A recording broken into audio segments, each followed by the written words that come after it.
from your perspective, tell me a little bit about what you do know about what happened that night and kind of your initial reaction to all of this. What I do know was filtered through the lens of I was woken up that morning by our COO, L, who's also our neighbor. He woke me up, it must have been like 5 or 6 in the morning. We went over to the house outside. They had like the police station set up. As far as what I know, what happened, now that's pieced together. Again, like I haven't watched the video, but I have had it described to me in like gory detail. But from what I understood from before to what is manifested now, all I know is Rajan came back from California that day. He did his normal business. He's opening a restaurant downtown at the Sea Home, and he came back. He was at home. He was with one of his coworkers and friends, Garrett, at the house. He thought there was something going on. There was an intruder. I don't know if he heard something or what Garrett described as what like made them think there was an intruder. But I know he went to the neighboring house who has like a security detail set up, and he'd asked them if they'd seen something. And I know then Garrett was there for a while. Garrett left. When he left, Rajan then I think continued to investigate. He had a gun on his person, so he went out to go look around his house, like rousting around looking for something. And then from what happened next was I think he addressed the person or whatever, the intruder in his house. He shot into his house. In that intervening time, the security guard that was next door had called the police. The police had come out and like surreptitiously sort of stationed themselves next door to one of our neighbors' houses. There's like a large fence there that sort of can obscure anyone. And so they came in very quietly and sort of waited around the corner. And then Rajan comes out of the house with his gun, and they simultaneously tell him to drop his gun and shoot him without sort of alerting them to the fact that they're the Austin PD, without giving him a millisecond to respond to their request. So in the sense that they were doing their duty as law enforcement, it's confusing to me. I know that the security guard reached out to them because it's not his position to do something like this, but it seems like he was probably doing what he was told to do properly, where I think Austin PD sort of went beyond the expectation of sort of their job. The security guard, it's not the same neighbor that Rajan had confided in about someone being there, right? No, so just directly to the side of him, there's another family. They also have a Labrador. I think he'd asked them if they'd seen anything. It's directly adjacent. The person with the security guard has a gated fence and a security guard outside. They've only moved in, I want to say like 6 weeks ago, within the last 2 months. Gotcha, so this is a security guard that's protecting someone's home. It is a private security guard. Gotcha. What could have been done better? It troubles me because it wasn't that there was little time, there was no time. You actually have to have some time elapse. If I ask you to hand me something and you don't do it immediately, I can't get mad at you for not doing it. So that plays out in any circumstance, so that when it's something where it's life and death, you'd expect to take extra caution to provide any possible opportunity for him, especially since they were around the corner. It's not as if they were in a position where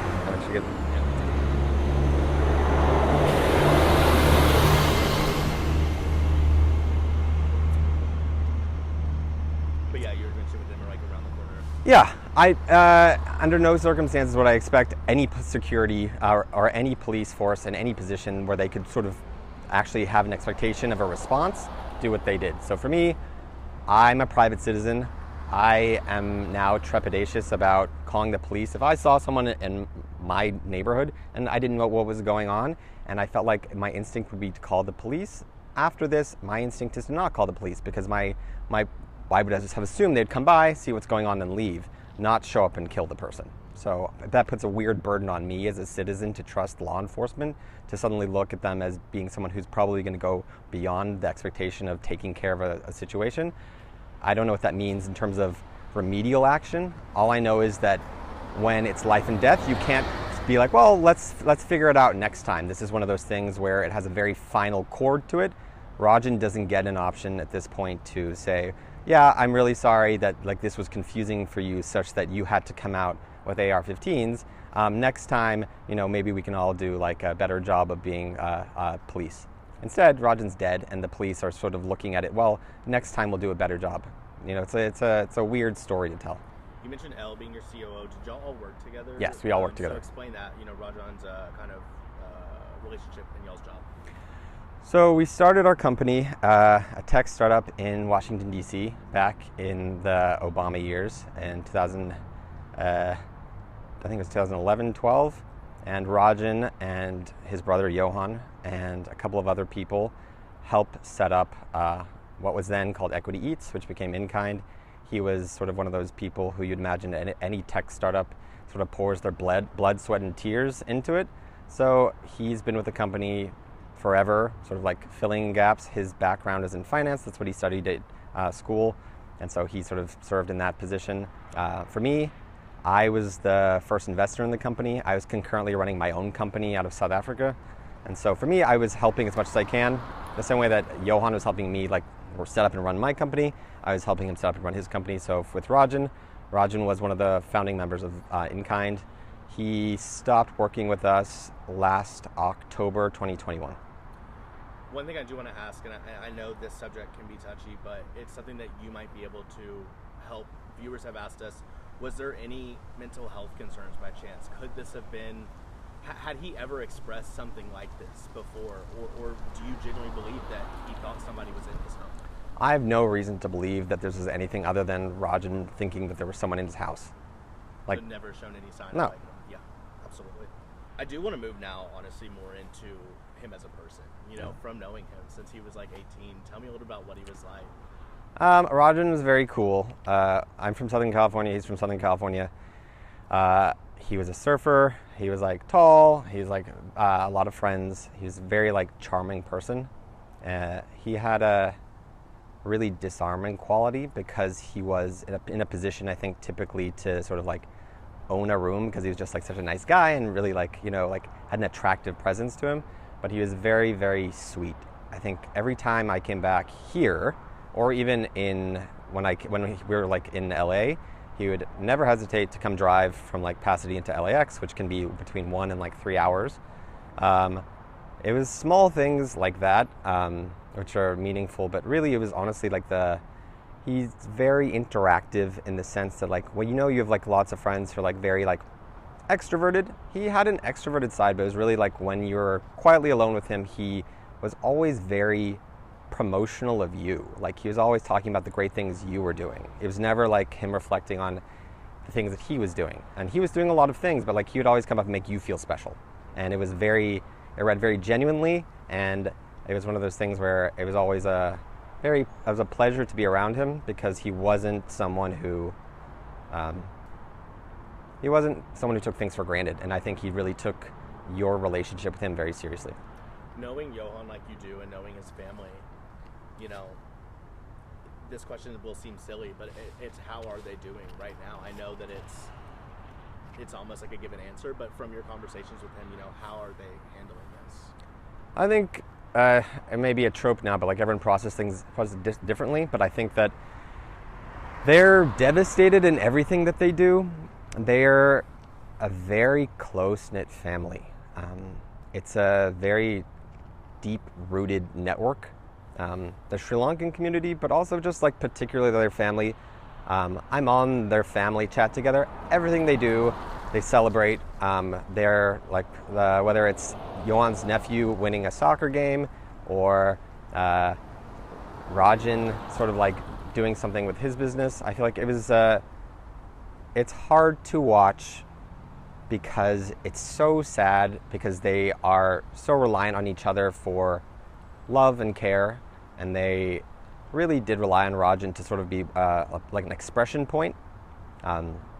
He's definitely more communicative about love and care than they maybe are, and they're more they have subtle ways of showing it. Rajan's very much loving out loud. So yeah, Johan's mom is, I don't know, she's half a person, which is sort of what you'd expect. And Johan is a big brother, and it's wonderful to sort of see him trying to hold it together. But it's very clear from their actions and their words that this is something that they never expected to have to deal with, and this is something they should never have had to deal with. Does Johan live here? Yes. Okay. So I guess my next question also for you is really, when you look at APD's response and moving forward from this, obviously there's a huge void left in your hearts, the family's hearts. You know, what would you like to see come out of this? You know, whether it's accountability, what would you like to see? For a baseline thing, I think there has to be a level of accountability, because if there isn't, then this is something that can repeat itself. I mean, it's true for anything that's remedial. If you don't have something like dealt with properly, then what really is that signaling to the rest of the APD or to nationwide what it means to the police in terms of the precautionary tactics they have to take when they're dealing with people's lives? So for me, I would like, yes, immediate remedial action for this particular officer and accountability from the APD.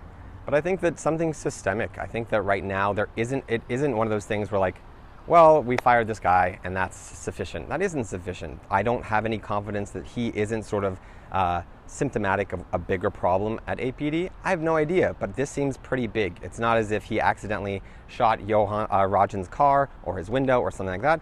He went out and killed someone. So it's not minor, it's big. So for me, I expect big changes. I know that big changes take a long time, and I don't want it to be a contentious thing between the city of Austin, the people of Austin, the police force of Austin. This is one of those things where we're supposed to be working together to have safe communities. Having a safe community means that we have to trust each other. And right now I have very low trust in APD's ability to like execute upon their job. When their whole thing, it seems like their first response was to sneak up and kill someone. And it's not as if they didn't know. Like I read the dispatch. They knew it was his house. He was not at someone else's house. I think that's a large part of it too. It's sort of clarity and transparency is very big for me in a lot of things, especially with public officials. You have the public's trust in you as an enterprise who's disseminating information that's accurate. For the police chief to go out there and say something that was patently false, whether or not he sort of like messed with words to make it so it wasn't like a flat out lie, I have an expectation of him being the number one person who knows what's going on. And if you compare notes from what he said out loud when it initially happened to what he corrected post the Ring camera footage coming out and sort of putting him in a position where he couldn't execute upon like a falsehood, it shifted. And even to now, in terms of accountability, it seems like it's still wanting.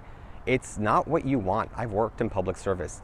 The people who elect you, the people who look to you for support, for guidance, for oversight, it's important to take it seriously, and I think that the APD is not doing that. And if they thought they could get away with portraying something in a light that was more positive for them and not having this get out, it always gets out.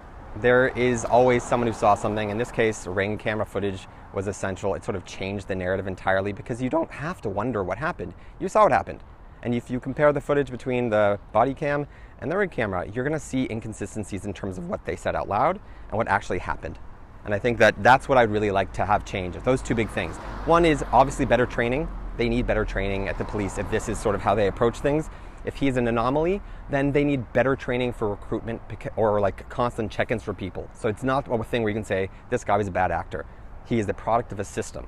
And the second thing really is the fact that you need to have transparency with people. There's an expectation for anyone who is a participant in something, especially when people don't know. In this neighborhood, they're going to look to the news, they're going to look to the police chief, they're going to look to the city, they're going to look to whomever to relate what happened, because we live here. We have to look around and say, is this a safe place to live? And the reality is it's going to be based on what they say. And if what they're saying isn't true, isn't something you can corroborate, what's the point? They're not a private company trying to protect their interests for their shareholders. Their shareholders are the public. I always end the same with everyone. Is there anything else you felt that I missed, whether it's just about Rajan in general or this whole situation? Anything you felt that I missed that you want to mention? I think that Austin has a big magnifying glass on it right now. Like, we moved here out of a bunch of cities we were choosing. We're very specific. Like, we have a company that has a high growth potential. We're moving very quickly. And I think a lot of people are looking to Texas and looking to Austin specifically. I know a lot of people who are transplants who are happy to move here for a variety of reasons. I think one of the things that we know is that the gun laws here are different. The relationship with guns are different. But there's also an expectation that that's fine. That should be fine. There are a lot of countries and a lot of places that have like private gun ownership at high rates, and they don't have problems like this. And this specifically comes down to whether or not people who are moving here can rely on an entity like the law enforcement to protect them. Do you want to call them if you're in trouble? Do you want to call if your friends are in trouble? Those are like basic questions that people are faced with, unfortunately, every day. And so for me, I think it's important to realize that with Austin looking to the future, expanding, if you look at our skyline, like it's changing all the time. People are moving here with a lot of high expectations. If this is indicative of what people can expect, that's problematic. That's something that the city should be concerned about. That's something the governor should be concerned about. This is the capital of Austin. This is where people should be really focusing on putting their best foot forward. Last week, when I was on I don't remember the date anymore, everything is mushed together. That was horrendous. Like, I come from South Africa. Like, we expect like more violence generally. We're trying to work on that. But as an American, as someone who now lives in Austin, I have a much higher threshold for an expectation of performance in terms of like public services like that. I expect the water to keep running. I expect the lights to stay on. I expect the police not to kill people for no reason.